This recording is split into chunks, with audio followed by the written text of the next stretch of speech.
Thanks for listening to the Military to Civilian Career Transition Power Hour. 1 hour of tips from experts and real stories from people just like you. For those thinking about what lies ahead, for those going through the job search, and those who have paved the way to their next career after the military. These professionals are dedicated to helping you move forward successfully to the next phase of your career after the military. Welcome to Exchange.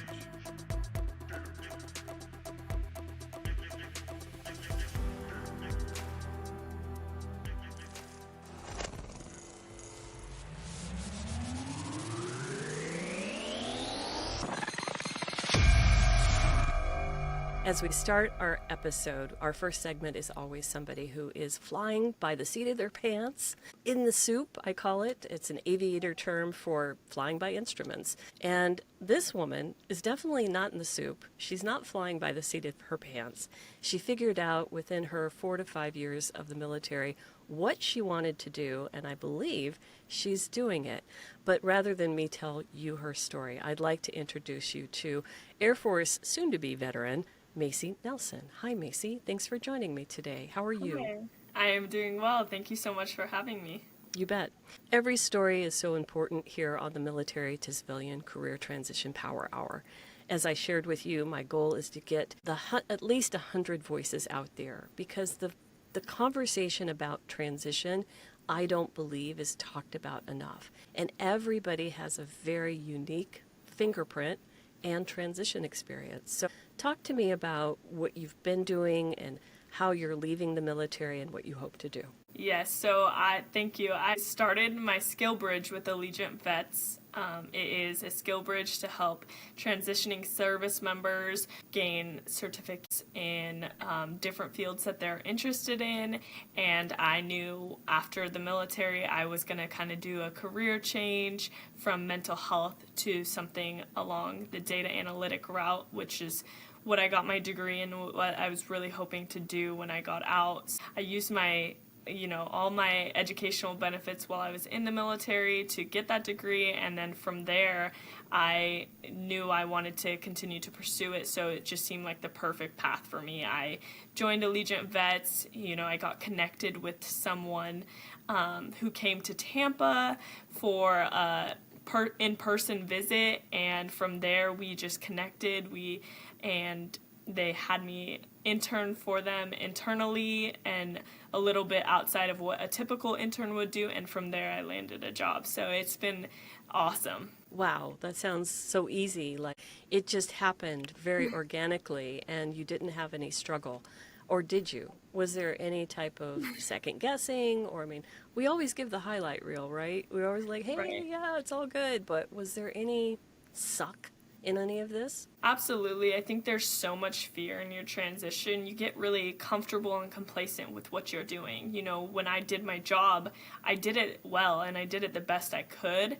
And going into something new is always frightening. I remember I had my first job interview and I butchered it. I didn't feel confident in my knowledge in my new career, and that was very intimidating. And I remember texting my brother who works in the field as well and being like, I'm not cut out for this. What did I do? Should I stayed in? Because that's the honest truth. I know I'm not the only one that feels that way.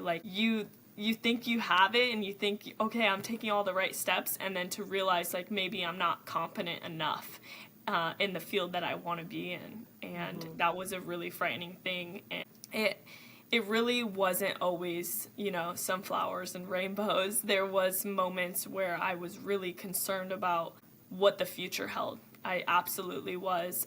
But I did everything that Allegiant Vets told me to do. I networked. I put myself out there. I started a new blog. I was just trying to connect. I was just trying to connect with the people so I can really figure out what is my next step. And that is what got me the most success. I do want to talk about your blog, but first I'm going to ask you a question. Because your MOS is mental health, you know more about this than I do. What you talked about, I hear a lot, and I'm wondering, is that called imposter syndrome? Absolutely. That's exactly what it's called. And I know a lot of people experience it, and everyone experiences it in a different way, but that is exactly the term. So you work with service members in your current job as you transition out, and you're going to be working with Allegiant vets, which sounds great. But as somebody were to come to you who maybe has a little more experience in the military, and they are, working with you to get to the next phase of whatever, what would you tell them regarding imposter syndrome? What would you say to them? I think you just have to change your way of thinking. You're never going to know something if you don't ask the question. Ask the hard questions, find the resources who may know the answers to the question, whether it's going on ChatGPT or if it's networking on LinkedIn and finding people who are in your desired career field. Like, those are the things that you need to do to find success and feel comfortable with your answers. And then just practice. Like, practice your trade, practice what you need to do, because I kind of came in thinking I got my degree in this will be easy, I already know things about this. Can't be hard, right? It can't be hard. And it is hard because I don't know everything. You get a degree, but you don't know everything. There's always going to be something to learn. And if you're not even willing to learn, you're never going to be successful. So taking the time to learn when you can and when you get the chance and the free time, even if it's an hour a day, I would just be on SQL. I would learn coding, and I just was spending my own time trying to figure it out, even if it was an hour a night, 2 hours a night, because I knew this is what I wanted to do. I knew that's what I had to learn. You said something about data analytics, that you got advanced, was it certification or a degree in data analytics? What was that? I got my master's in business data analytics from St. Leo University, yeah. Nice. And are you a daily ChatGPT user? Do you have any I am. I love my robot. I talk about AI all the time, and even to my clients. So please feel free to talk about any of the GPTs you use. Yeah, so I use ChatGPT. It's a huge resource that I think is underutilized because it's there for us. It has the quick questions. I don't say I use it as much as I used to, but when I was first learning, it really breaks things down to a really bare minimum that even if they respond or it responds, I don't know who I'm speaking to specifically, but when they respond, I can ask, can you break down that? Can you tell me why did I do that? And I'm a very why asker because I want to be advanced. I want to know why I'm doing things. So, and it gives you the answer for that too. So it's a nice, easy form of education that's really broken down if you need it to be. I appreciate you saying that. I love it, and I use it daily. I call it my robot. I was just giving a speech or not, a presentation rather, for the AARP here in Hawaii, and they had flown out an AI expert. His name is Dr. Frederick Lane. I had a chance to meet, truly a great mind in the business. And it was funny because when he was talking about ChatGPT, he's like, and I say thank you. It's like, it's a machine. He thanks his machine, but I've become so coordinated with it in using, going through my daily work. It's helped me tremendously.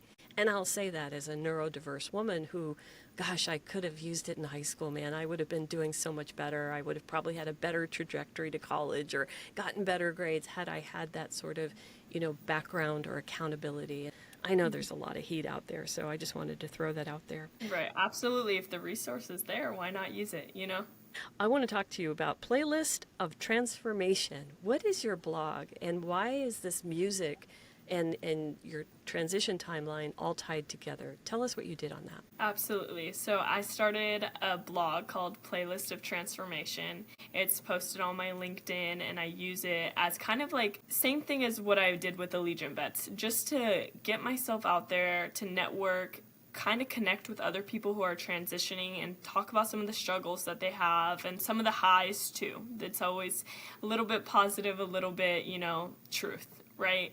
With the blog, I have always been very passionate about music. I one day hope to be a Spotify analytic. I don't know why, since I was a young girl, I always wanted to be an analytic because I love music and I wanted to do that for them because Spotify has been everything for me, because music's everything for me, and I always have my playlist on. I'm always listening to a different kind of music, and every music can kind of ebb and flow with what like I feel. Depends on the playlist, right? Because when you have emotions. So when I'm writing this blog, I kind of tie in songs into the blog and what I'm talking about, and kind of drop lyrics, and I try to do more of the popular songs so other people can still relate to it. Maybe not all the songs that I specifically listen to, but it's just been fun. It's been an outlet for me to kind of write and listen to music and remind myself of some oldies but goodies. Give us an idea of maybe some music that really motivated you or moved you through a challenging time, and feel free to name the artist. I'm a former promotion person from the music industry, and I would have loved to had someone like you. Podcasts were not a thing back then, but to talk about any artist, so go for it. Right. Well, my personal artist that I'm just like head over heels right now for is Cameron Marlowe. There's no songs reference of him because I do like little undercover artists, because I like to watch them just grow their platform and kind of see how that transformation is for them. But most of the songs I do are like not today's hits, but like 90s hits or 2000s hits that a lot of people can like remember like a moment where they had an experience with that song. I know my upcoming blog has like this Girl on Fire by Alicia Keys, because, I don't want to say I feel invincible, but in a sense, like I feel like I'm this girl walking on water in a sense, maybe not fire, as I'm going through my transition and just accepted a job, and I'm in my terminal leave and I have a job lined up. So I feel so like, wow, I did it. I walked through all the turmoil to get here, and that is hint hint on my next playlist. I'm curious though, Macy, what is a Spotify analytic? Is that a human role? I mean, we were just talking about AI and robots, but what's a Spotify analytic? Is that a job? Because I've never heard of it. It is. It pretty much or I shouldn't say we because I don't do it yet, but they just track trends of music that you listen to on your Spotify, and based off those trends, they make daily playlists or release radar based off what you listen, and like, we believe you will like this because you've listened to music like that. So those are humans. That's not an algorithm, huh? No. Really? Well, it would be working with the algorithm, yes. Okay. To figure that out. You're Yes. writing. Yeah, I mean, are you writing Python or R or a script? Or what are you doing? I'm curious. This is fascinating to me. I've never once heard that job title, and I just always thought it was a machine. The fact that there's humans makes me really, this is not, by the way, this is not sponsored by Spotify, but I am a customer. So it makes me like Spotify even more. Go ahead. Tell me more about this. So I have learned to write code. I've taught most of myself from the ground up. And then I am pretty proficient with like SQL, which is another kind of software platform that you can learn different codes depending on what data or what analytics you're looking for a company. Did you learn that in your master's program, or are you self-taught? I learned that partially in my master's program, but also through Allegiant Vets. Some of the certificates had it had a Google certificate for data analytics, and I got to like relearn those things because it had been a while since I had dabbled with that stuff. So. Wow. Okay, let's talk about Allegiant Vets, since now you're like my fourth person that and I'm not aligned to Allegiant Vets. You all were on a Zero Mills call with Kevin Schmiegel, his partner. I've known the Schmiegel family for many years. His wife and I worked together.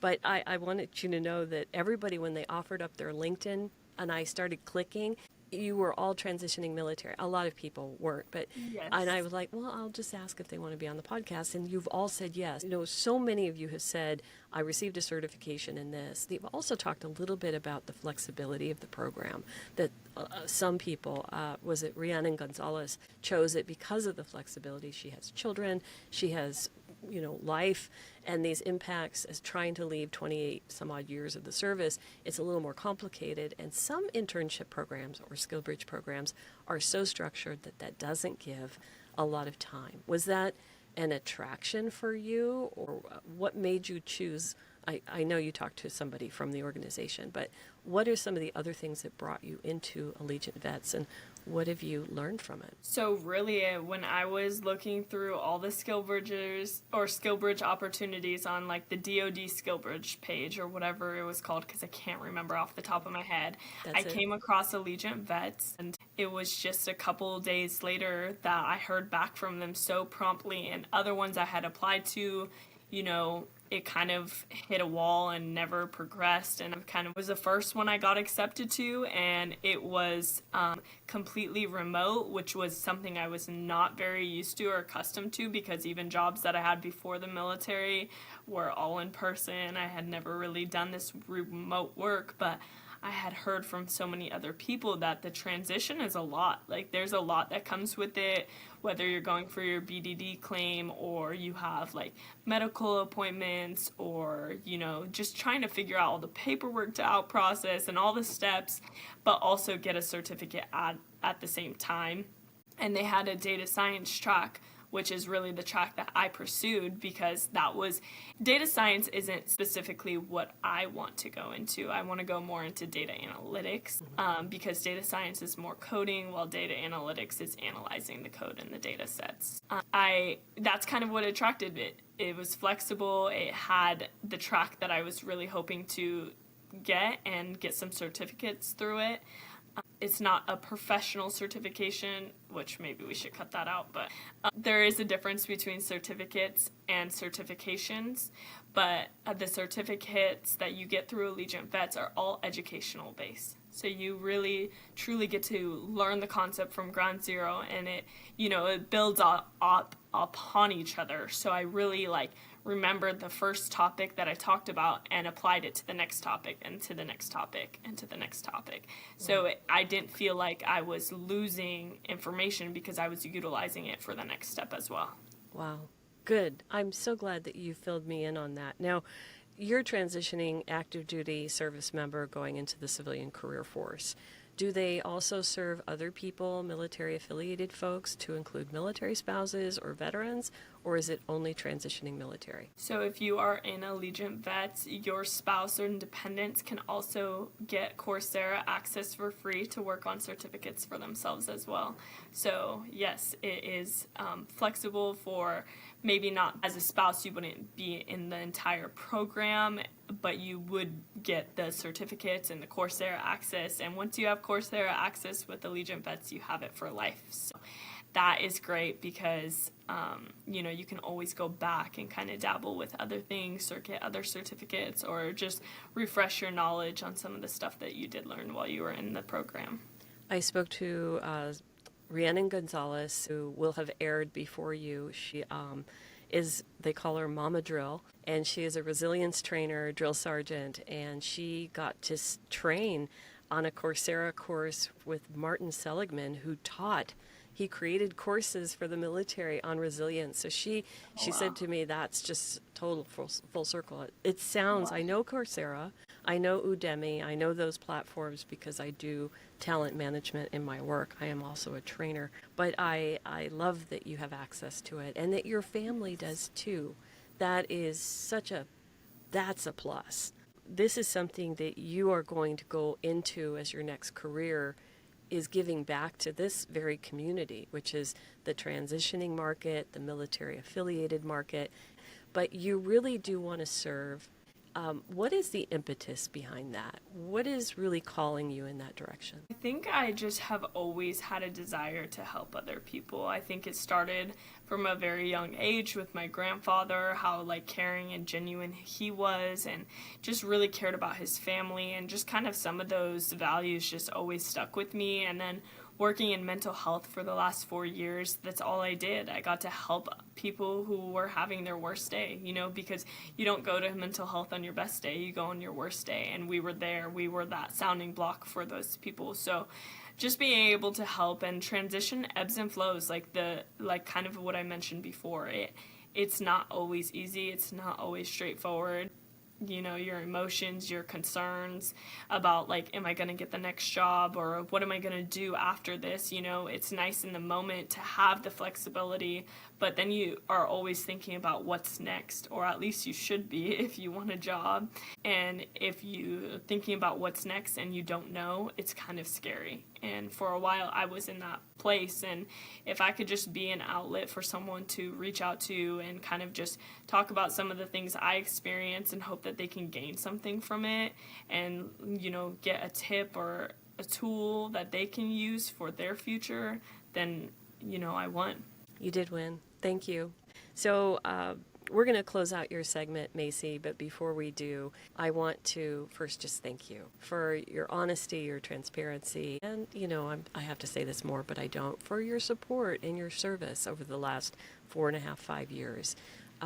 You're very brave to come on here and talk about what it is you want to be doing. And even though it sounds like she's got it all figured out, I really honor the fact that you're saying it's still, there's a lot of unknown there. And this is exactly why I'm doing this podcast. So thank you. Yeah, thank you so much. I really appreciate all the time. It's been really nice talking to you, and hopefully we can reach somebody. Yes, we will. Well, before we leave, I want you to end your segment with your last alibi. What would you like to leave the audience with? Thank you, everyone, for what you did. Just know when you are going through your transition, it's everybody's first time, and you don't know until you know. So ask the questions, get the information that you need, and set yourself up for success, because no one cares about your future and your jobs as much as you do. That is so spot on. If somebody wanted to get a hold of you, Macy, would they find you through LinkedIn? And how do you spell your name? LinkedIn would probably be the best to get a hold of me. My name is spelled Maceynelson. Macy Excellent. Nelson. Well, Macy Nelson, you're awesome. Thank you so much. We're going to close up the soup segment and just be so grateful for all of these brave transitioning military folks who are willing to talk about kind of what they're doing and what they're thinking about. So I appreciate you. I'm Cheryl Cross. This is the Military to Civilian Career Transition Power Hour. We're wrapping up our soup segment. We're going to be heading into our next segment with our expert. Stay tuned.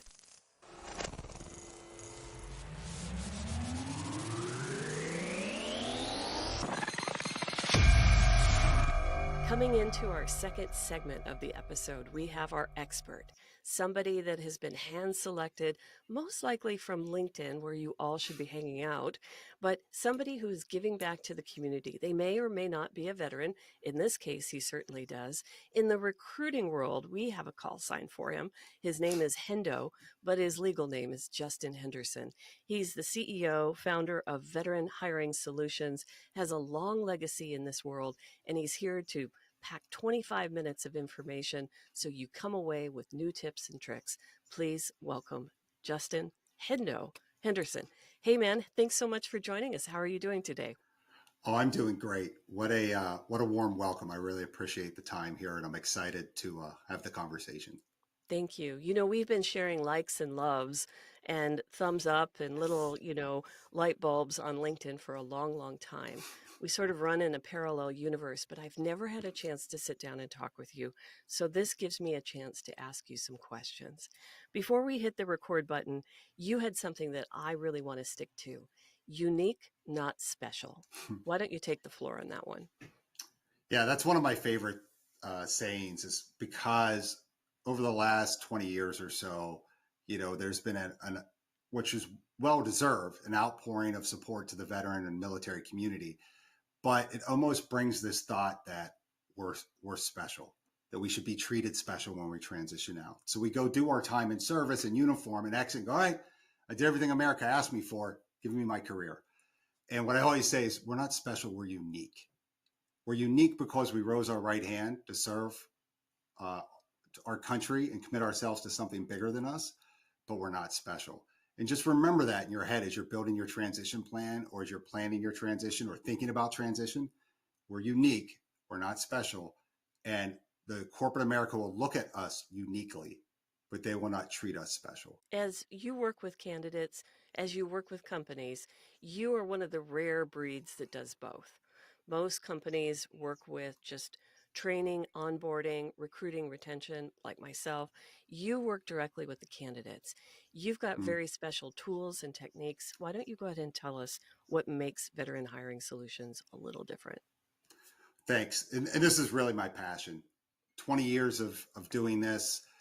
Like so many people out there, I joined the military because one, I wanted to go to college and I knew I couldn't afford it. But two, I wanted to commit myself to something bigger than me. And the Marine Corps really called my name. But I did my job, did the Marine Corps, earned a degree in economics, but still couldn't find a job. And luckily, it's like a bad joke. 3 Marines walked into my bar. I was managing a restaurant, and all 3 Marines earned their employment through a staffing firm. So that opened my eyes to the staffing industry, which then I applied for a role there, took the job, and was in sales there for 18 years. And over that time, what I realized was that, hey, the job description, the hiring model is really broken, and it's definitely broken for veterans. The job description was created in the early 1900s, really implemented during the Great Depression. And it was a wall. Like, hey, how do we stop anybody from coming into our business except for the perfect candidate? And they're still using that now Yeah. at an unemployment rate as low as it's been, an economy tighter labor market than over 60 years. Mhm. So what I've done is I've built this performance-based job model where we actually talk about the job, what you're going to do, what you have to accomplish, so that that veteran can go, okay, I've built the connection there. I understand what I need to accomplish. And they can talk to that hiring authority and actually talk about the job. So it's not about exploiting experience. It's about finding talent. And then another thing we realized is that everything's social and 70% of the information we intake now is video. So we started to create these performance-based videos instead of just job description videos. And then we realized, hey, like minds connect. Why don't we get the hiring manager on that video? So the hiring manager can then discuss commander's intent for the role. Here's what you have to be able to accomplish. This is what you have to be capable of. And 2 things happen. 1, the veteran connects the dots for the role and says, yes, I can or not. But 2, like minds connect. Either that veteran connects with the hiring manager or they don't. And then also what we did is we're lucky enough. I have a friend that helped build the assessment team for the Special Forces about 15 years ago, Navy SEALs, and a head of AI for Global 100. And he built us 2 chatbots. So one actually does the interview prep for you. You upload your resume, you upload the job description we've given you. It conducts a mock interview for you for that specific role. It then gives you feedback and helps you tighten up your answers. Once you're done with that, now you have a culture bot. And that culture bot will help you translate military culture to civilian culture. Here's an example. Knife hands, totally acceptable in the Marine Corps, but not in a corporate meeting. So it's things like that that really make us stand out, that veteran who understands they're unique but not special, who is proactive in their job search, we've given you the tools to win that specific role. And we've given you a safe space with the AI to go ahead and give your answers and get that feedback in a safe space so that you are ready and prepared to win the interview. So, what's really neat is, we just launched, we're going to have our first 2 veterans hired. We've had several veterans interview, but we had 2 that went through our exact process. Mhm. Both of them are getting the offer. And what's really funny is one is a transitioning veteran, Mhm. and he interviewed against somebody with 5 years of experience in that specific industry. Wow. But he won the job because he understood commander's intent. He'd already built a mental connection with the hiring manager through the video. So the first interview was very open, authentic, and honest. So that's really what makes us stand out. As somebody who is maybe thinking about getting out and has a few years ahead of them, what would you suggest they start doing in order to prepare them, even for veteran hiring solutions or just the job Yeah. world? Tell us. Well, you don't know what you don't know. So much of getting out of the military, and by the way, it's okay if you're out and you go, I don't know what role I want to have. I don't know what company. You just want to find things that are engaging to you. Find out what passion and find a path that will lead you in the right direction. And sometimes that's just finding people with a similar background as you. For me, I think about, hey, I'm a Marine. I'm going to go talk to other Marines of corporate America and just see what's out there and maybe get a mentor that can help guide me down that path. But another part too is like, are you a social person or not? Infantry leaders usually make great salespeople. Mm-hmm. But the problem is they're great leaders too, and they love leading humans. So they go and they make a sale. And they go, yeah, it's great, but guess what? You can only clap your own hand. It's an individual sport. And so you have to understand that too. Are you a social person that wants to be out with people, leading people every day, boots on the ground, so to speak? Or maybe are you an introvert that really enjoys being behind a computer and solving problems up here? Those are some things you need to speak about too. You really need to think about is, okay, what type, am I a project manager? Because I know people love project management, but they don't realize some project management, you're behind a computer the whole time. Yep. You're not getting outside. So I think there's a lot there to look at, not just, hey, what business card is going to have the raised golden lettering, right? Which one's going to get me the fanciest job? Because I will tell you, 20 years out, that's not going to make you happy. No. Chasing the money will not make you happy. I agree. I tell people, hey, think about, if you can, what is it you want to wear? What do you want to be eating during the day? What window are you looking out of? Do you want to be in the woods? Do you want to be in a high castle up in corporate America? Do you want to drive an hour each way? Do you want to, That's huge. work from your, spare bedroom? You have to realize that your environment is going to dictate a lot. So there's a number, I'm going to throw this out there, almost 70% of veterans in their first year of employment leave that job. And as people who sit on this side of the fence, of the corporate side and the workforce development side like me, that number drives me nuts. Yeah. And so for the last about 10 years, I've been trying to fix it. It's difficult. And now through this podcast, I'll tell you something, Hendo. I've learned that it's kind of okay for them to figure out what they want to do through jobs. So give us some feedback on that. What are your thoughts? Well, you're 100% right. And I think part of the reason that people don't stay in their first role is because they have their own idea of what they're supposed to be doing. They could be following somebody else's transition plan. I can't tell you how many people have done that. Well, my friend went and did this. Okay. Doesn't mean you need to. When you talk about what window you want to look out and things like that, what really resonated with me is, hey, do you want to go work at a global Fortune 500? Hey, that's great. Everybody know who you work for. You'll have a lot of career opportunity, but understand that, you're going to have to CC 20 people in every email. Yes. And you're not going to know your HR rep, but you'll know the 1-800 number. But hey, if you go to a small business, yeah, maybe there aren't as many levels up to go, but you have a personal relationship with the owner. You have a personal relationship with everybody there. So what you're saying is 100% right, that you need to understand what motivates you, what drives you, and also where your comfort level is. Big team, small team. Yeah, I think that's really important. So you said something, people who are rounding the bend, as in, woo, looking at the watch, got to go get a job. But let's say they've been med boarded, and now all of a sudden the timeline has been thrown in their face. It's not a year, it's 4 months. Or maybe they have to have a surgery, and their rehab is going to take away from actually going out and trying to find a job. When people cram everything into that last year, which sounds like a lot of time, I'm learning that it's not. No. So talk about your transition experience, if you don't mind. You said that you went into the Marine Corps to get the education benefits, and you did that. That's awesome. But when you realized that that time was coming close and you had to go out and actually do something else other than put on a uniform, what was that process like for you?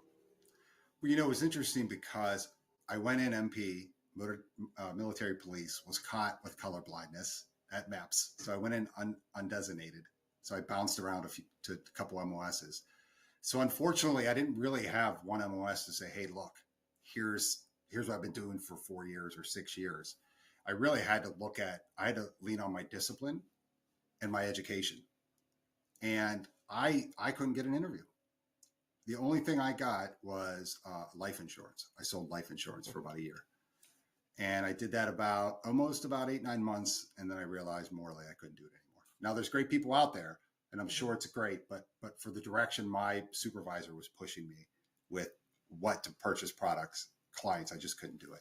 Yeah. And then, so it was like so many other veterans, when they talk about their career, I got lucky. I had veterans run into me, right? 3 Marines walked into my bar and that's how I got the job. So I didn't do anything right. As a matter of fact, when I submitted my resume to that company, I didn't have my phone number on the resume. So I got an email. This is way back before you had smartphones. So I go log into my computer and there's an email that says, hey, we'd love to talk to you. Do you have a phone number? And I was like, oh, I already failed my first interview. Oh, dear. So Yeah, don't worry, don't kill yourself about that little stuff. But I think really when you're truncated, when you have a tiny transition window, you just have to lean into it. You mentioned LinkedIn. It's getting your information on LinkedIn. There are so many recruiters out there looking for military talent that you'll at least get some communication. You'll get some conversations. And in conversations, you'll get a better understanding of where your fit is. So many times you come out and you say, this is what I want to do, until you go do it.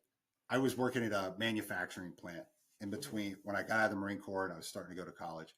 And I was a production technician, and beside me was somebody with 2 bachelor's degrees. And very, very smart lady.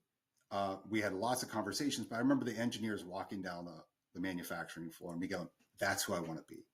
Because they were the ones that were successful, powerful in my eyes at that point, right? Hey, I want to go be them. And I'll never forget, she goes, really look at them. They've got the ties on with the short sleeve shirt. They've got the pocket protectors with the pens. Is that who you want to be? And I was like, no, that's not my personality. I'm an outgoing person. I'm not, to be frank with you, engineering would not work for my brain. And it made me realize, like, oh my God, I was just looking for authority. I was just looking for a professional career. And I was just chasing somebody else's dream in that moment. So what we go down to is you really need to figure out what makes you tick.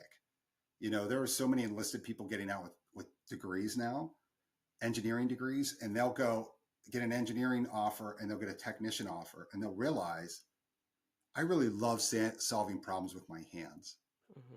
I don't want to sit behind a computer and do this. And they're taking the technician role and they almost feel guilty doing it. I'm like, no, you're following your passion. And guess what? Now you're going to make more money in the engineer. There are 19.7 million people in university right now in the US, and there's 680,000 in apprenticeships. Yep. So if you're a skilled technician, this is the best time to get out of the military. It really is. So I think that's really it, is don't follow anybody else's dream. Have as many conversations with people that are willing to have conversations with you, and then reassess those conversations and go, okay, what got me excited and what didn't? The money will be there. I've been there. I can't tell you how many people have taken jobs that say, Justin, this is about 10% less than the money I wanted to earn. I'm like, I know, but you're going to be there in a year, in 2 years, and you're going to have all that money. You're going to be happy. Don't chase. Sometimes there's a reason they're paying so much money, right? You're like, whoa, I can't believe they're paying me this much money. Yeah. And you're going to see in about 2 or 3 months, when you haven't seen your family and, whatever's going on. So I think that's best. It's just, you want to be social, you want to be community, but you want to make sure you're sticking to your dream and to your career. You're not chasing somebody else's. There's something that I've noticed recently in talking to people who've come out of the military or working. They're in their first year, and I have 3 different segments for people. Someone who's transitioning or thinking about transition, someone who's 1 to 4 years, and then someone who's 5+ years. So what I see is towards that end of the 3rd year, they're getting the MOS itch. I don't know what else to call it. That's a great term. But they're so used to the momentum, CSing and moving and doing all these things, that they get a little frustrating. So I go and teach companies how to create onboarding programs, to do this, to do that, to retain people. Yeah. And I tell them, please look at veterans differently, especially those who've been in service more than 5-10 years, because they're used to a tempo. The hiring model is to hire to the mean, right? You want to hire the experience that you can exploit, almost a lateral transfer. But the one thing every veteran has in common is that we've become adept at learning new things. And so you just get accustomed to learning new things. And what you're talking about is that you're in the seat for about 3 years and you feel like, all right, well, I've learned about everything I need to learn here. Let me move to the next level and start growing there. Mm-hmm. And companies have to understand that when you're hiring high performers, yes, you got to fill up the gas tank. And, if you look at my college transcripts, C's make degrees. I'm a big believer in that. I'm still here. I've got the same piece of paper. And so sometimes, right?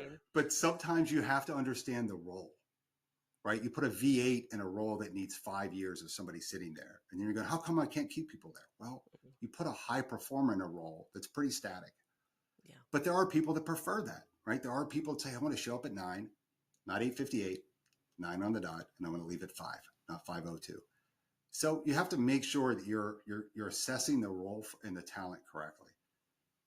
I find that happens, especially on the officer side.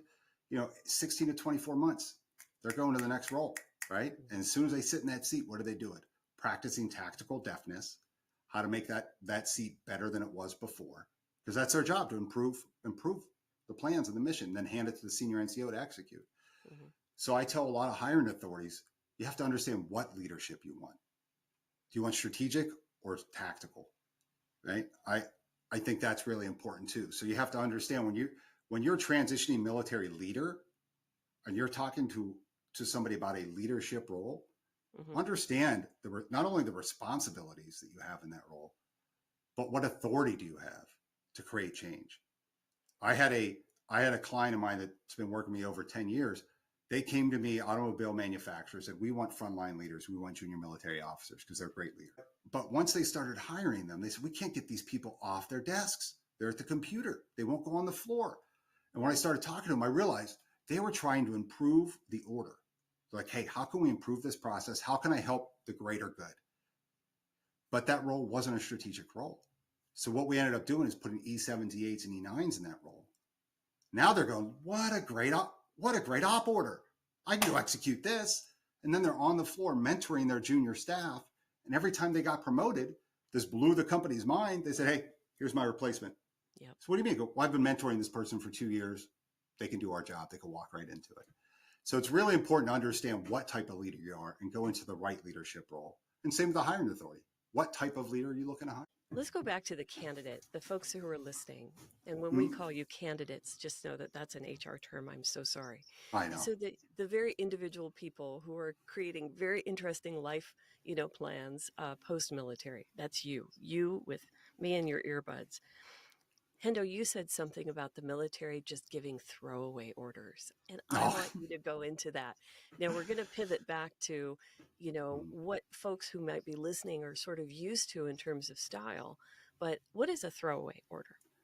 Well, that's a term I came up with a few years ago. I don't even know if I never Googled it, but a throwaway order is when responsibility is on your shoulders and you walk over to a team member and you throw it on their shoulders. Hey, I need you to get this. I need you to get all this shipped out tomorrow, now, and walk away. And okay. Do we have the equipment to ship it? Do we have the technology to track it? Do we have can that mission be accomplished? Can that order be accomplished? And so many times, you're seeing the throwaway order. I think that you have to be wary of that too, of when you're talking to transitioning specialists and they say, just go network.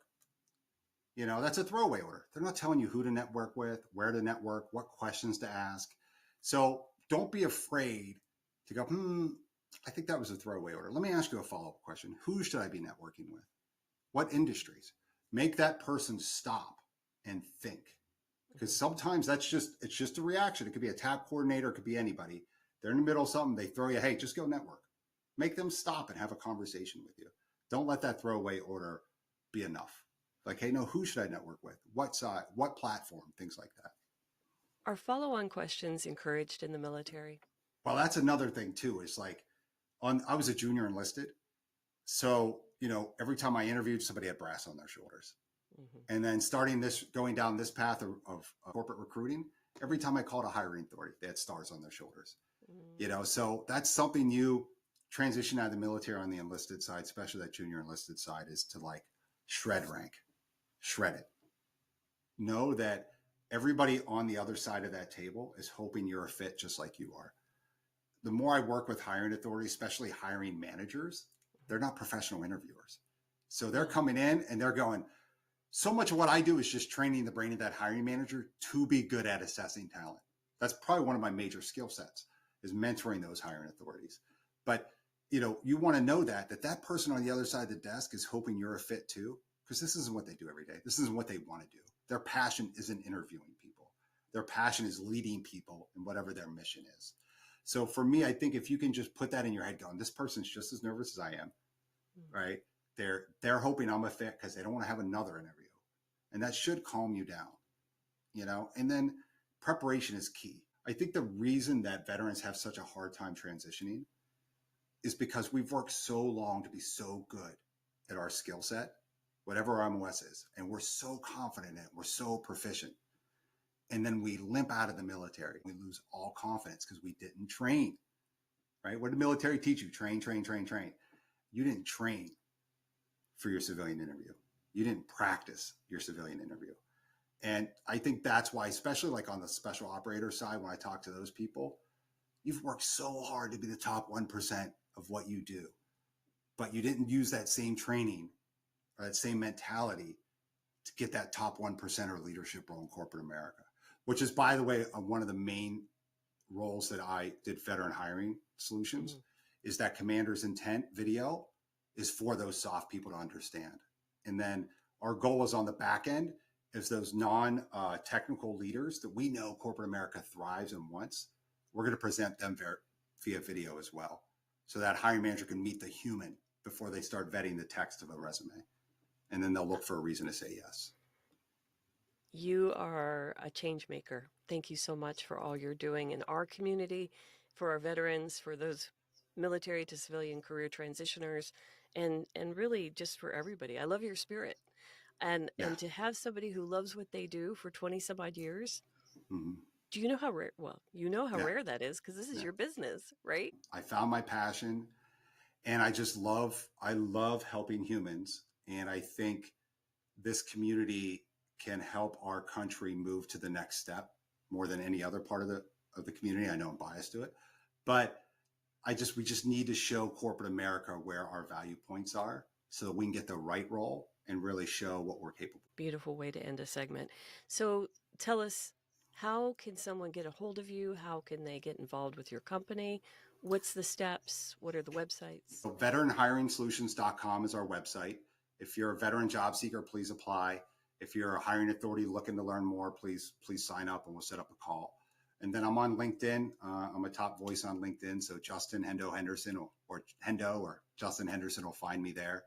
The Veteran Hiring Solutions Forum is our group on LinkedIn. That's a very purpose-driven group. It's just posting opportunities for veteran job seekers asking questions. Anything outside of that, I kick out. I monitor that pretty heavy. And I just want to say thank you so much for what you do to the community. You know, giving them voices at different levels is really important. You know, I think it's really good for that transition person to hear somebody transitioning and that trepidation in their voice, but also hearing on the other end that first year person go, hey, it worked. I figured it out. You can too. You know, and I think that's really important. And anybody listening, you know, build people up. If you're on social media, LinkedIn, Facebook, things like that, and you hear people sharing and care, show them you care. Comment. If you've just got your first job out of the military and you see somebody struggling, let them know it's going to be okay. You know, we're only 5.5% of the U.S. workforce. We're small but mighty, and we need to stick together. Agreed. One of the things I'm going to add as a caveat, when recruiters go in and find transitioning military, over 60% of those folks have stopped using their profile after their first job. Yeah, I'm a huge believer in LinkedIn. It's one of the few social media programs that is still purpose-driven, and they do a really good job. They don't let anything go viral that's not purpose-driven. And yeah, if you're transitioning out, your LinkedIn profile is your shadow box. That's what it is. You want to put, that is your brag spot. Put everything you've accomplished there. Put as many words on there as you can, because recruiters are using SEO. They're using keyword searches to find people like you. So you want to put your MOS in there. You want to put what is in civilian language. You want to put everything you've done so that your profile will rise up to the top and you'll get engaged by them. And like Cheryl said, have your notifications on your phone. So if somebody reaches out to you, you'll know it and you can respond in a timely manner. Exactly. Well, this is so good. Thank you so much. I don't know that I'm going to edit anything out of this because it was all so valuable. So, Hendo, thank you. What a great way to meet you for the first time, other than this is amazing. Hanging out on LinkedIn. I'll look forward to seeing where your company goes.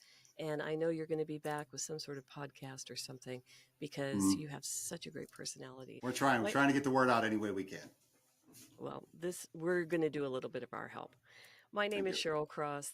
This is the Military to Civilian Career Transition Power Hour. We're going to end our expert segment and roll into somebody who's about 1, but not more than 4 years out in the civilian workforce. Stay tuned. Did you know that each year, more than 200,000 service members leave the U.S. military to find new careers? If you or someone you know is planning to leave service, our host, Cheryl Cross, has taken her 20 years of HR experience and written an essential guidebook for people just like you. It's called Civilian Mission, the 3-year guide for military professionals planning civilian careers, and it's available online at Amazon and other major retailers. Civilian Mission is packed with essential information to help you ease the gap between military service and your next exciting career after the military. Before we get back to the show, we want to say thanks for listening to the podcast. We appreciate your support. Now, back to the show.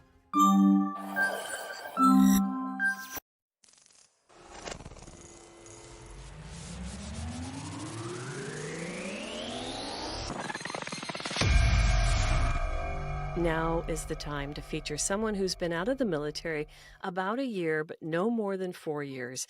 And the gentleman that I'm going to introduce you to is going to blow you away, because I'm kind of amazed that he's done as much as he has in just the few years that he's been out of the Marine Corps. I'd like to introduce you to the CEO of ParadeDeck.com, Riccoh Player. Hey, Riccoh, thanks so much for joining me today. Cheryl, thank you for this opportunity. It's tremendous. You've been rowing really hard for a short amount of time, and you've done great things already. So I'm looking forward to tracking you and hopefully pulling you into the ParadeDeck.com family, because as we were talking, I wanted to turn the interview on you, but I will answer your questions as your guest. Well, it's so neat for me, and I've recorded a lot of people who do podcasts. You are sort of the grand poobah of the military podcasters. He has a Parade Deck is really just a formula and a format for those of us who are creating military affiliated content to go and have a platform. It's sort of a one-stop for the consumer, for people like you. So if you That's a don't great know way of about describing it, Cheryl. I met Riccoh just a few minutes ago. I said to him that he was sort of an inspiration for me when I created my own media and publishing, producing my book, publishing my book, and then putting out the podcast. I looked at Parade Deck as an impetus, which is wonderful in this space. There's so many supportive people.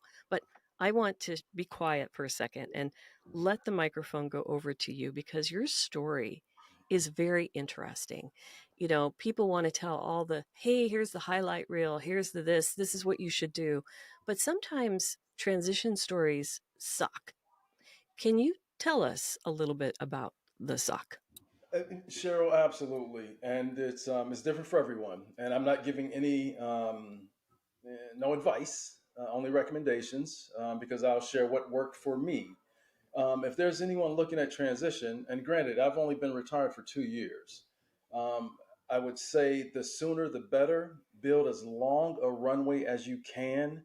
Give yourself plenty of time. Time is your most critical currency as you're doing the transition.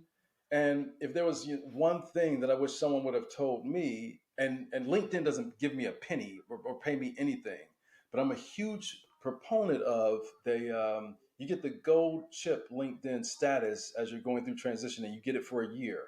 Maximize that year. Believe me, your network is your net worth. Okay, there are no two ways about it.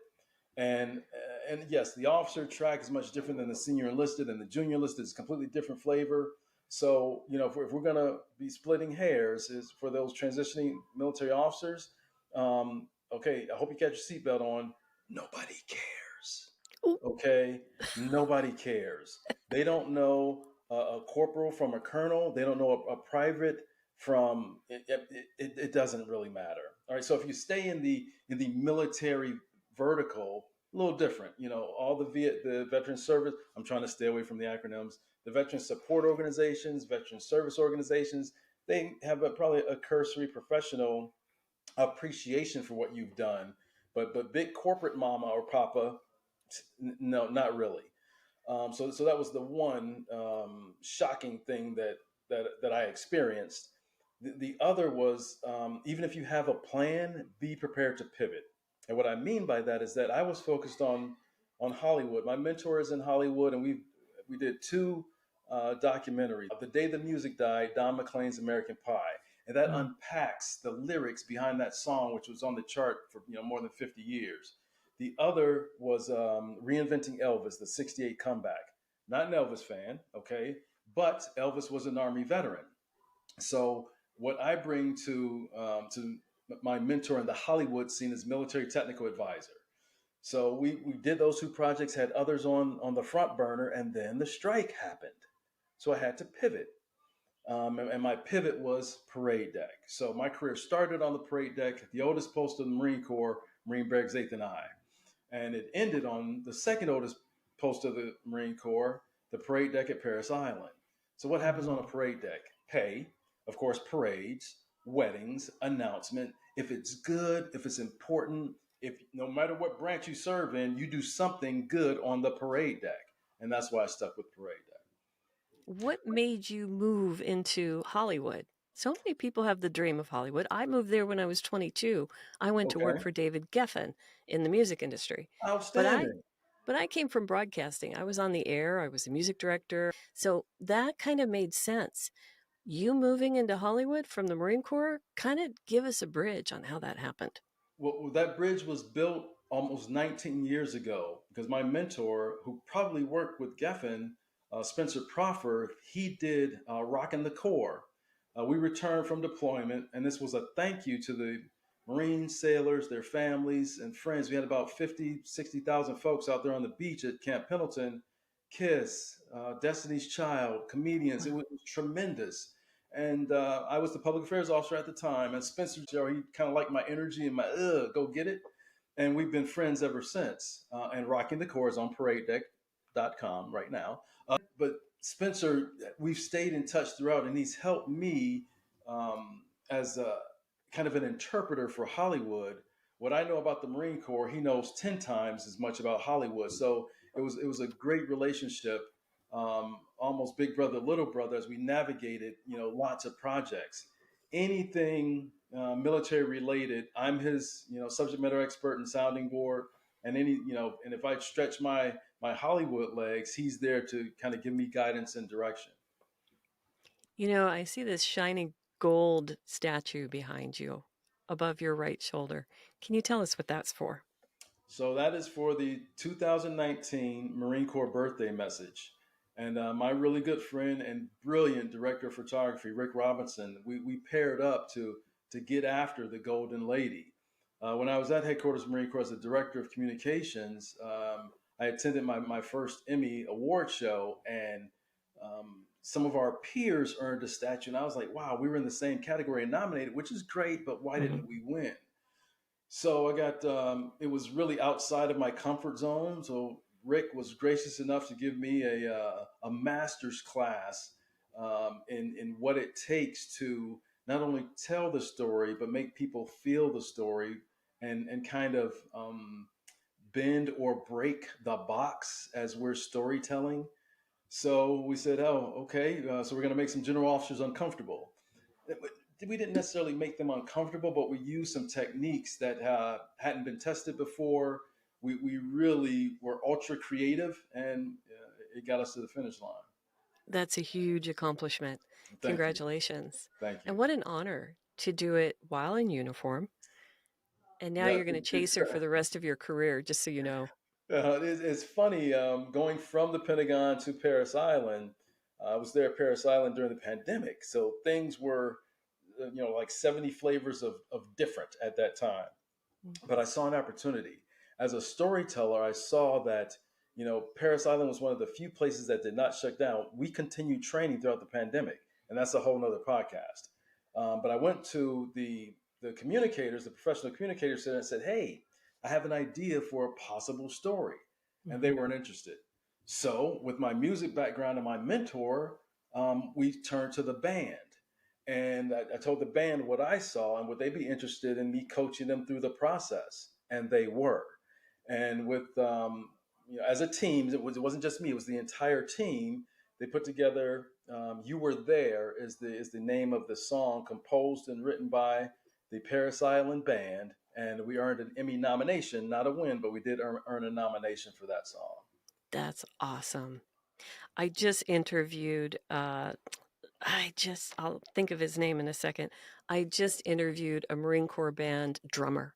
Okay. And his career has absolutely skyrocketed. He's not playing the drums anymore, but he's in the audiovisual world. So Jesse Seif I know Studios. him. He's one of my You know, proteges. yes, what a wonderful guy.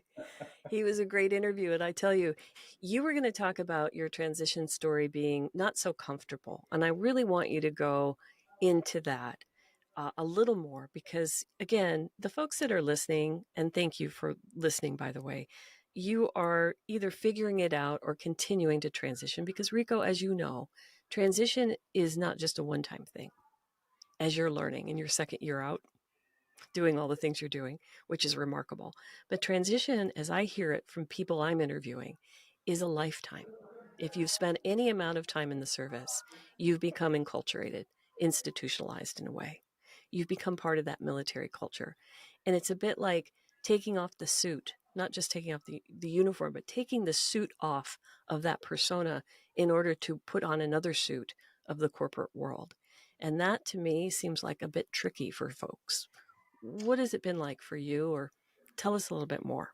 I don't know what the scariest roller coaster is in the world, but whatever that beast is, multiply that by 10.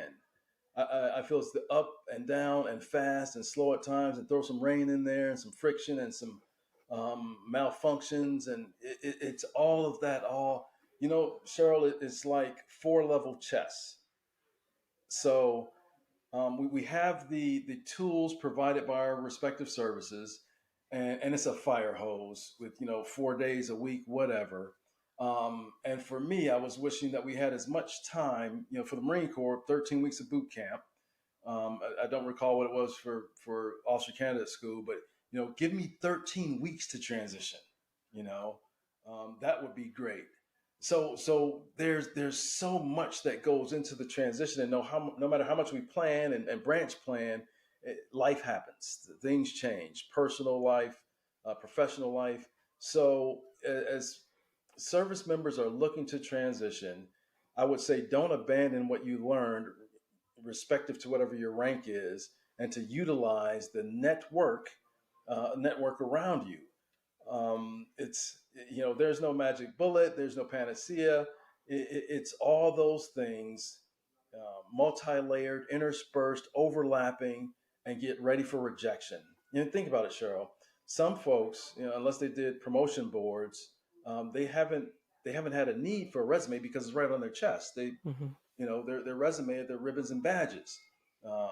They haven't had to go into an interview, and going into a real interview is different than sitting in front of a command board, left hand, left knee, right knee, completely different. So the more that you can get your trusted circle of peers and mentors and people you can bounce crazy ideas off of, I think the better. And take everything you receive from the transition classes, and use it as a tool. These are all tools to help you. And once again, I feel for me that LinkedIn was a tremendous tool to help me, not just with Hollywood stuff, but definitely with paradedeck.com. Mm-hmm. So I mean, there's so much, Cheryl, is my point. And the more you get uncomfortable, push the envelope, maximize your network, and just keep adjusting and innovating as you go along this journey, the better. I Mm-hmm. met a 3-star from a sister service. He's been retired forever, but he's still transitioning. So when you say, Cheryl, that it's a lifetime, it is indeed a lifetime of transition, because the things we learned as professionals in uniform, they're not going to disappear or fade overnight. It takes time. You talked about the roller coaster with rain and friction, and maybe one of the wheels is off the rail. What was that like for you? I think it was scary because my heart, we had completed 2 great projects, and working on another one, and kind of consulting on the perimeter with the Elvis film. So I was like, okay, this is going to be cool. This is going to be good to go. And then the strike was pulling the plug on the roller coaster. You stopped. You're climbing up. You get to the peak. They pull the plug. You're not moving. Now what? You've got to call for security and some emergency services, and do something else. Get off of the roller coaster and do something else. What is that something else going to be? And that's where I was. and I fell back on. For the folks who stay in the machine and go GS, good on them, whatever works for you. But I was trying to do something completely different Yeah. and scary and weird, but exciting and lifting others up all at the same time. And that's kind of the hub that is Parade Deck. It is. And you are doing that, by the way. So I'm thinking of this as if I were in your shoes. You survived the pandemic through the last few years of your service. Being essential, you showed up to work every day, I'm sure. I'm assuming. Public affairs, pretty essential, right? So you had the support system during a very tenuous time. Now, for those of you who don't live in Los Angeles, I did for 27 years. When there's a director's or a writer's strike, the whole town shuts down. Okay. It takes thousands of people to make a movie. And the thousands of people that support each individual movie, those people were all out of work. So it's your neighbors, it's people who are married to the kids' teachers. It is everybody supports the industry. They call it the industry. So those strikes really impact. And like you said, there's no backup. These folks went home Mm-hmm. and they stayed home. And there was no backup support system. The union was trying to negotiate, and it went on and on and on. So unlike COVID, while you were in the military, you had the military to back you up, right? No matter what happened, you'd always have the military there. You come out into the workforce, this happens, there's no backup. So how did that feel? I was prepared, and it was pure serendipity because during COVID, I was not in a public affairs role, but a command role. And I was the commander of Headquarters and Service Battalion down at Parris Island. And I arrived right before the COVID operations really ramped up. So, as the only service not to shut down during COVID, we started at Parris Island. We quickly realized or learned that one infected poolee can contaminate 50 in a tent. Oh, so now what? So we shifted to the Citadel, where it was just tremendous. We had the entire campus to ourselves and continued training and isolating and shipping poolies to Parris Island. But that couldn't last forever because the students were coming back. So we had to move again. We went from the Citadel to Atlanta, Georgia. And we commandeered a hotel and continued operations there. And of course, we learned that the logistics from Parris Island, South Carolina to Atlanta, that's a long logistics train. We wanted something closer, but still accommodate, up to 2,000 poolies. So we moved from Atlanta to Jacksonville, Florida, and continued operations there. So we were the only unit, writ large, that didn't close its doors. And Task Force Commitment, which I was under my command, was the only unit that moved 4 times during that. And did not lose any poolies. One did give me a call from Buffalo saying that he didn't want to play anymore. And he put his mother on the phone and said, "Ma'am, I'm not going to force him to come back. Just let me know where I can mail him his tennis shoes and his T-shirts." So it worked out, and we moved about 16,000 poolies during that time, and only one got away. The pandemic taught me flexibility and kind of adjust on the run, and the strike did the same. When it happened, we took a deep breath, and the Hollywood creatives did their thing. And once again, I pivoted because Parade Deck had been percolating for a year or so, but I was, kind of on the perimeter, and the brain trust got together and said, okay, we need a charismatic and connected leader. And I paid them enough, and they said, okay, you got the job. So How has it been moving from a command role into sort of a singular role? I've holstered the knife hand. That doesn't pop out anymore. A lot of communication. And sure, what's worked for us is collaboration over competition. Okay. So for Parade Deck, if you are committed to your craft and telling your story and lifting up others in our community, then Parade Deck is a good fit. And we help you we train, coach, and mentor and help you amplify whatever it is positive, because there's enough negative out there in our space already. But if if you are committed to the craft and you want to grow and you want to embrace a community, I think Parade Deck's a good fit. Well, I'm very proud of you. But as you think of who you are and who you're becoming, I want to ask if you have any last alibis to close out your segment with. Well, Cheryl, again, thank you. Giving you your flowers while I can, because in this community, iron sharpens iron. And if you're shining, then we're all shining. Your success is my success, the way I look at it. What's the way ahead? Continue to have fun. Continue to seek out those podcasters who are interested in sharing their content in the military influencer space, because Parade Deck is a hub. We're a hub for podcasters, authors, speakers.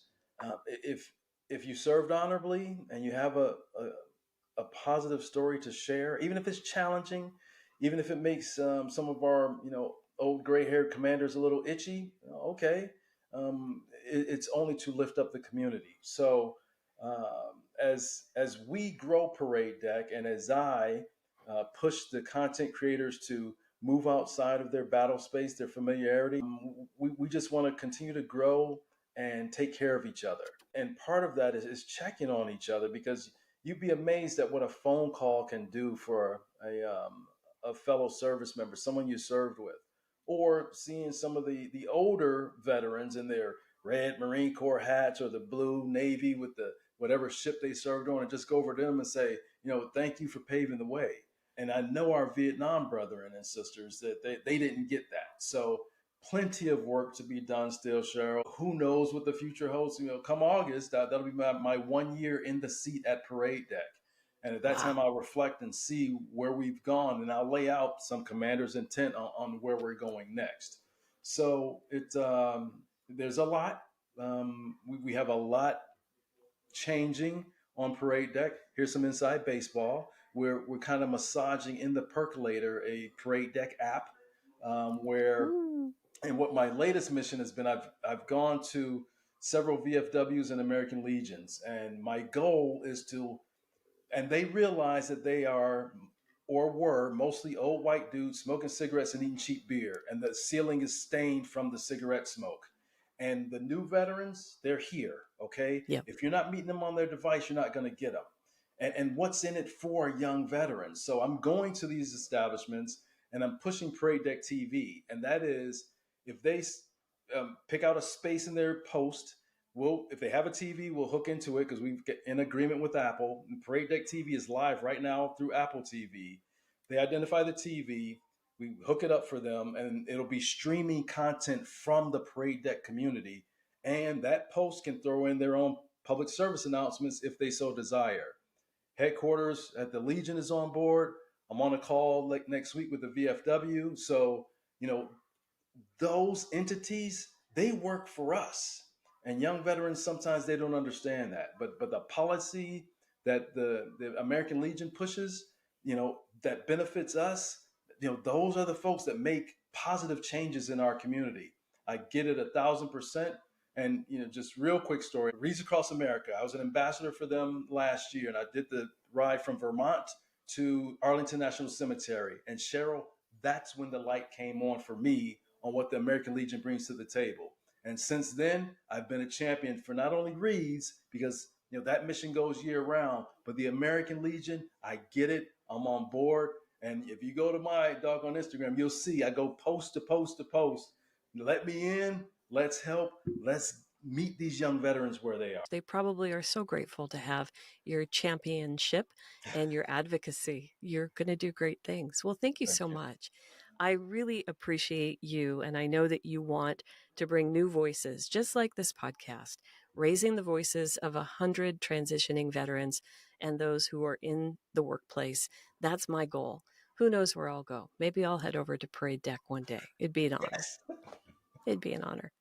Right, we're going to end this segment to say thank you, but first we're going to spell Ricco's name. It's Riccoh, Player, Player. You can find him at, give us the website.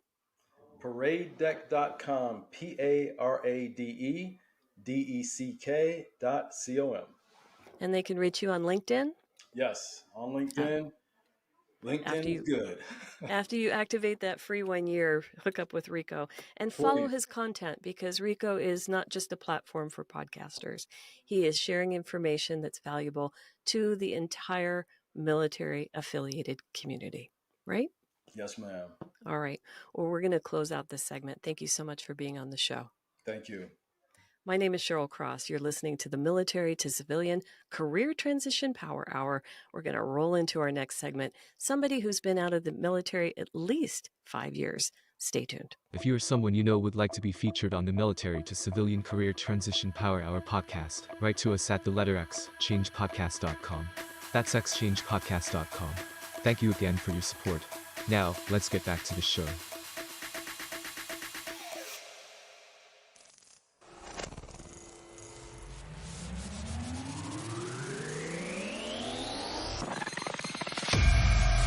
Welcome back to the last segment of our episode hour.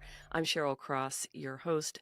This is the Military to Civilian Career Transition Power Hour. Our 5+ year segment features today Ryan Smithson.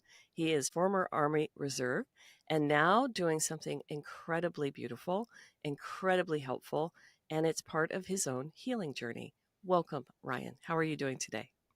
Doing good, Cheryl. Thank you so much. You and I had a chance to talk a couple weeks ago, and I said I really, really wanted you on the podcast because your journey is so unique. Why don't you tell us a little bit about that journey, how you transitioned from Army Reservist into the civilian career or continued your civilian career? I joined the Army Reserves after 9/11. I was 16 when it happened. And so my senior year of high school, the next year, I ended up joining. And I didn't come from a military family. I was not always gung-ho, wanted to go into service, but I felt a calling after 9/11 that I needed to do something. And I was not looking to make a career out of it necessarily. I didn't really know what I was going to do. I sort of just talked to a couple different branches, a couple different recruiters, and settled in the Army and picked my job, which was going to be heavy equipment construction. I was very practical about it. I wanted something I could use on the outside. But I didn't really know what I wanted to be when I grew up. I didn't really know where I was going. And I just kind of went 2 feet first into the military just to see what would happen. And you know, I say 2 feet first, but I also kept 1 foot grounded in the civilian world. And that's why the reserves was a good option for me. And so shortly after basic training and AIT, I got the call. I was being deployed. I went over to Iraq in 04, end of 04 through 05. And we were engineers, so we were all over the place. We were building fortifications for posts. We were repairing roads, which were all blown up. We were dealing with the local population for things like irrigation ditches and all sorts of stuff. Anywhere anyone needed anything built, we were there building stuff and bringing supplies and personnel. So it was not boring. It's the Army, so there is a lot of boredom and hurry up and wait and whatnot. But all in all, I wasn't sitting in a guard shack for a year. I got to travel around Iraq and do a lot of cool stuff and meet a lot of really interesting people. And then you also have things blow up once in a while, and you have the stuff that you don't want to take home. And you know, I was fortunate enough. I didn't, you know, I'm in one piece, and you know, I wasn't thrown from a Humvee or anything like that. But you know, you get close enough, and your head hits the pillow at night, and you think about all the stuff that you see and do. And when you come home, for me, especially being in reserves, and especially at that time, end of 2000, I wanted to move on with my life. I was in the reserves. I was signed up for college. I was going to start going. I was 2 years behind all the rest of my graduating class. So I felt like I was playing catch up when in hindsight, I actually had a way more life experience. And I was able to use that, not only using it, learning how to use it in the academic world, but then in the civilian world and in my career, in various careers. I worked in several different industries. And so when I came back, one of the things that I was struggling with was the isolation, because being in the reserves, there was no one around for me for hundreds of miles that I had served with. The closest guy was in New Hampshire. I'm in upstate New York.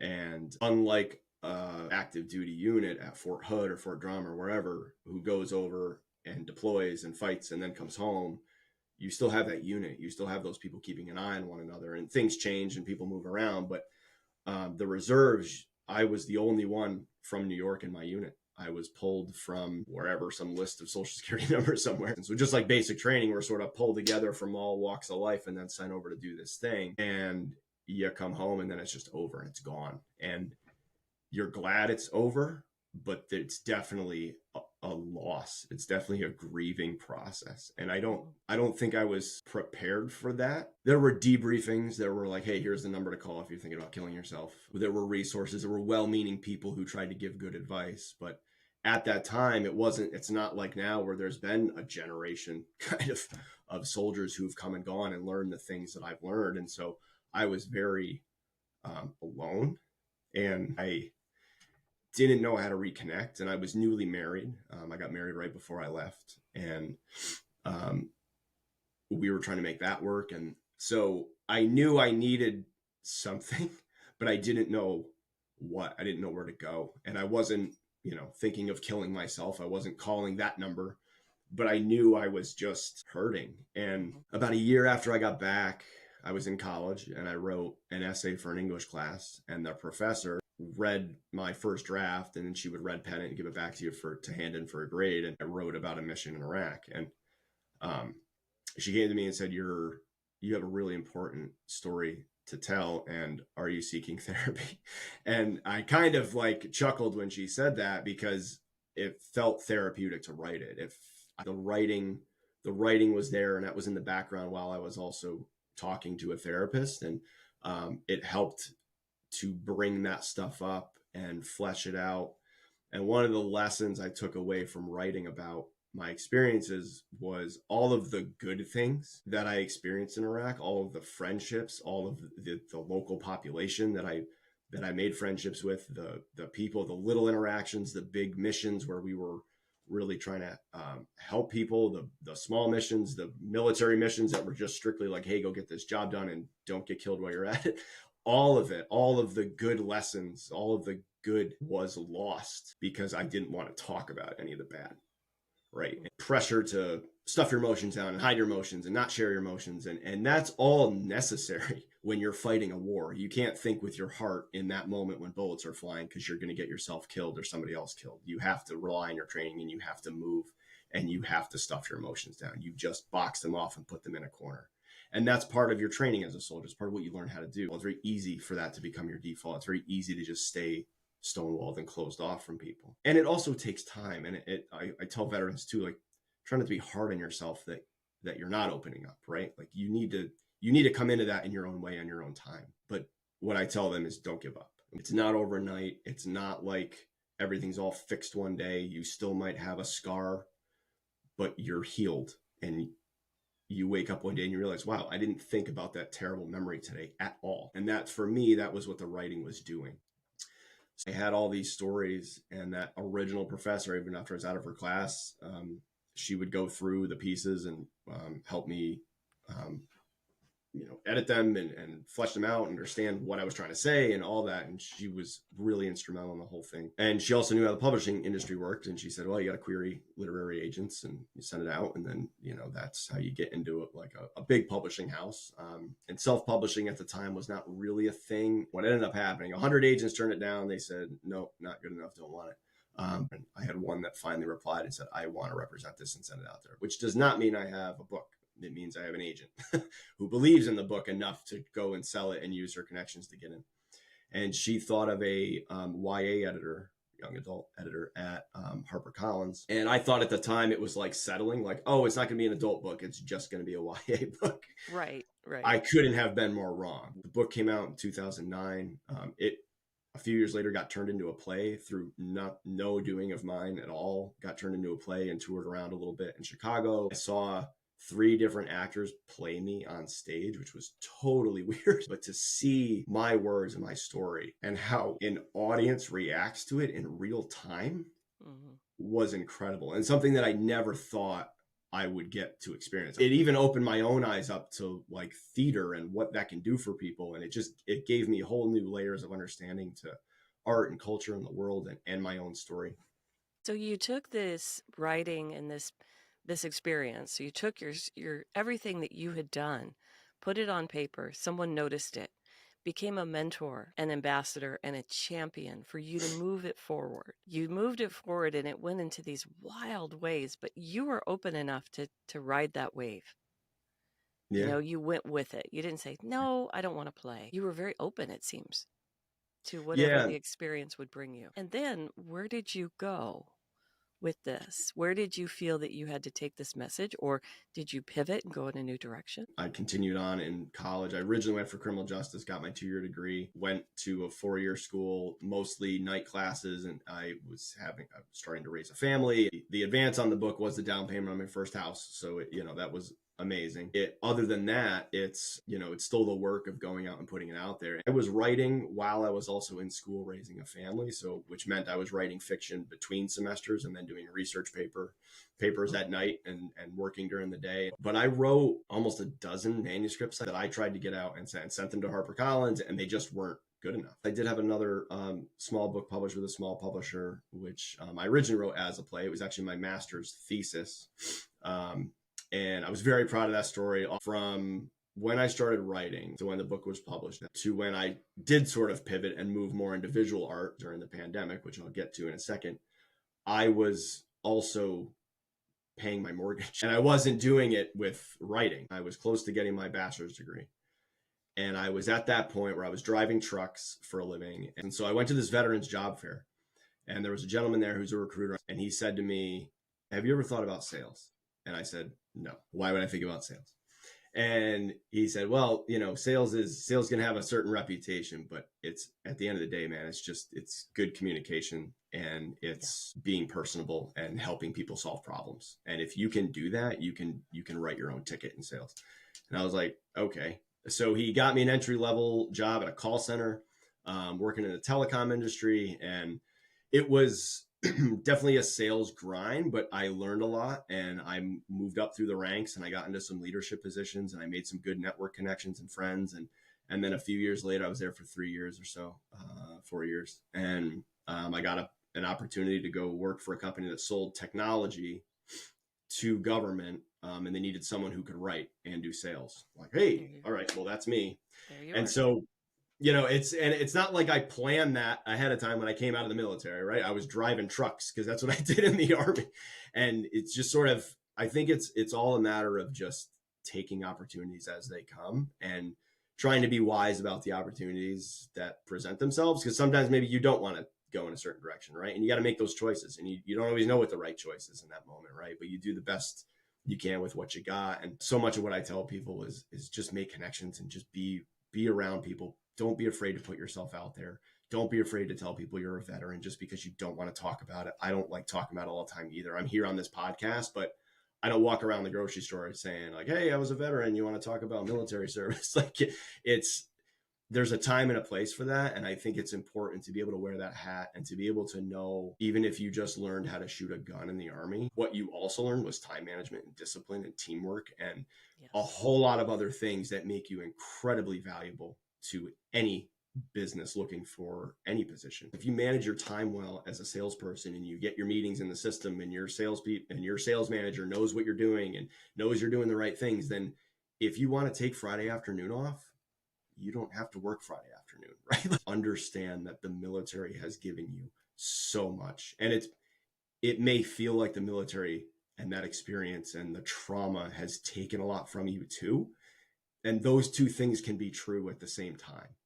And so I think you need to move through your trauma. You need to focus on post-traumatic growth and things like writing or music or whatever it is for you that can put you in the moment and give you some kind of solace from what you're experiencing from the trauma, but don't discount all the good that the military gave you, because it does really, it's life-changing for a reason. And, I think it's up to us to decide how that changes our life, right? Are we going to let it consume us and pull us down, or are we going to use it to grow and move forward and whatever way that means for us?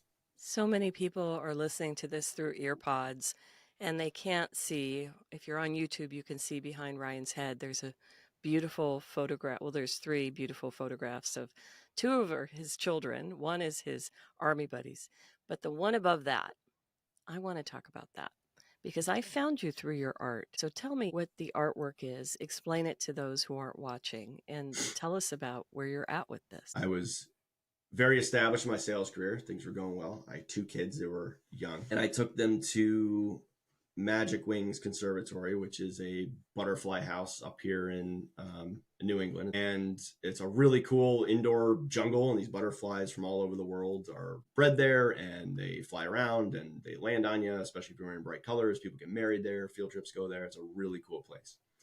And it's a little family-owned joint, and they sell bags of wings in the gift shop, just bags of butterfly wings and moth wings. And they're all butterflies from all over the world. So there's all sorts of colors. There's tropical butterflies. There's obviously things like monarchs that are here in North America, but they're from all over the world. And some of them shimmer and change colors. It's absolutely incredible. And so I had this bag of wings, and I went up to the lady at the front counter and I said, why would anyone buy a bag of dead butterfly wings? And she said jewelry makers and artists will buy them and make art. But I didn't take that bag home and make a piece. I didn't have like a, light bulb moment there. I was just like, oh, this will be cool. I make stuff with my kids. I make art and, here and there just around the house. And this will be something cool I can use someday. So I threw it in a drawer, and it sat there for 3 years. And then during the pandemic, I was at home and bored and stressed out. And, we're all going through a lot and processing a lot. And I wanted to make something out of these wings. And so I thought of making a dancer, but I didn't know how I was going to do it. Maybe I would lay the wings out and glue them down or tape them down and just make it the shape of a dancer. But I didn't know how to make it really look like that. I didn't know if I could cut the wings, and you really can't. They don't cut like paper. They're spiny and weird. It's like cutting leaves. They just break apart, and they're really delicate and goofy. So what I originally thought too is that I would hang it in a window and the light would shine through like stained glass. So what I did was I bought a frame like this one, and that's actually a see-through floating frame. So you put a photo in it, it's floating or whatever. And so I cut a dancer out of cardstock, and then I put all the wings down. I was afraid to tape them. I didn't want to ruin them. So then I slowly, carefully closed this thing, and they moved. The wind would, they're super delicate. So it was annoying. It took me a lot of tries, but I eventually got it down, and they were closed up in there. And then I put it up in the window, and the light shone through it. And it just looked like a bunch of sticks and leaves. And it didn't look at all like I thought it was gonna. Mm-hmm. But then I thought about it. I was like, well, butterfly wings they're not glass, right? They aren't see-through. Right. They're not meant to be, the sun shines through them and then their mate sees how blue and pretty they are or whatever, right? They're meant to have the light bounce off of them. So simple fix, I just covered the back of it with another piece of cardstock, and then I just closed it up and looked at it. And that's when I realized how incredible this art was, and how when I first flipped it over, even before I put it up in the window, I was blown away by how pretty it was and how unique it looked. And again, I didn't think it was anything spectacular. I'm like, oh, there's probably artists who already do this. And now I'm one of them, maybe. And then I was making gifts for friends and family. And then I had enough people tell me dude, this is really cool stuff. I've never seen anything like this. I think you could really get this out there. I think people would pay you to make things for them. I was just making art for people and maybe about a year or so. So then I found this website that does, you just upload the prints, and then they handle all the, prints and shipping, and then they handle the prints and shipping, and they can turn it into a phone case or a shower curtain, whatever. I got to a point where I realized this is actually very simple what I'm doing, but I realized kids could take coloring sheets and color wings whatever they want and just cut them out like paper and tape them down, and they can make one of these. And what's cool is I could give 100 kids, and I've done this, 100 kids the same, dancer or dog or cat or whatever, and they'll make 100 different dogs, cats, dancers that no one makes the same thing. How could you? You would have to very intentionally color all the wings the same and tape them down in the same exact order. And even if you have no artistic experience whatsoever, if you can cut, color, and tape, you can make one of these. So the special needs community, young children, 2-3 years old, family. There's so much range here for who this can appeal to, and the fact that I can make anything that's a silhouette. So I've made pieces that are military themed. I've made pieces that are animals. I've made pieces that are, based on, I did a Shakespearean series. So I did a Hamlet, and I did a Midsummer Night's Dream scene, and Romeo and Juliet. And I can do anything. I have more ideas than time, which is a good problem to have as an artist, but it's so versatile and so accessible. And so about a year or so into doing it, I started looking into teaching it. And so now I teach workshops. I've been to a bunch of libraries and schools, and And like you said earlier, Cheryl, it's about seeing that wave and seeing, like when I published the book, as an opportunity to like ride this wave and see where it goes. Because I could just make the art and sell it. I could just make it for myself and have it at home. But I realized I not only can I make it and get it out there in the world, but I can teach people how to do it. And it's almost like a calling. Again, those moments I have with kids and special needs students, they have that moment that I have is the best thing I can do as an artist. You know, it feels like this whole journey has been a gift. The book, the art, it's this gift that I've been given for one reason or another. And if I'm not then giving it, what I'm wasting it, right? That's my view anyway. I like that. And I love your story. Thank you so much for sharing it. You have a lot to share. And I know that you're actively giving back to this community. What, if somebody wanted to reach out to you for whatever reason, how would they reach you? Where can you be found? Yeah, so go to my website, Ryan-Smithson, or you can go to Frankenflies. Frankenflies is the name of my art and what I do. And so there I have everything about me, from the book to music to art. And I learned to play guitar in Iraq. And it was one of the things, like the art and like writing, where it just puts me in the moment. It gets me in my little zen, and it's just a way to escape. And I did that when I was in Iraq, and I would like write funny little songs about our unit and play to the guys. But when I came home, I would just kind of sit down and mess around sometimes. And so now I've gotten good enough where I play out and I'll do little gigs here and there. So you can find out all that and more on the website. And there's also links to contact me there. And he is very receptive. I know, because I found him and said, hey, I have this podcast. And he wanted to talk to me first because he has so much going on. He says, what do you want me to talk about? I said, all of it, because you took a journey. You took a journey from trauma, and you made it into not only a reskilling and upskilling experience, but careers. I counted four different things that you could monetize: your art, your writing, theater, and now the music. I'm sure there's more. I want to ask you if you have any last alibis. What would you like to close with? My favorite parable, which is actually a Buddhist parable, but I think it can apply to any religion. The disciple asked the Buddha to show him heaven. And the Buddha said, I can't show you heaven until you understand hell. The Buddha brought the disciple down to hell, which was a big table with a feast on it and a bunch of people sitting, all the souls who are in hell sitting around this table, but they couldn't eat because they didn't have elbows and their hands were forks. So they could fork the food, but they couldn't get it to their mouths. And so they responded with anger and stabbing each other, and it was just chaos in every direction and a bunch of food, and everyone's starving because no one can eat. And then he said, now that you've seen hell, I can take you to heaven. And they go up to heaven, and heaven is the same exact situation, but nobody's stabbing each other, nobody's yelling, nobody's hungry, because the difference is that in heaven, people are feeding each other. And I think that's my favorite parable for a reason, because I think it says so much about your mindset and what it means to yourself and what it means to other people. That's beautiful. Thank you. Thank you, Cheryl. Thank you so much for being on the show today. I'm going to wrap this hour up with a thank you to you all. We will be back after a very, very brief message.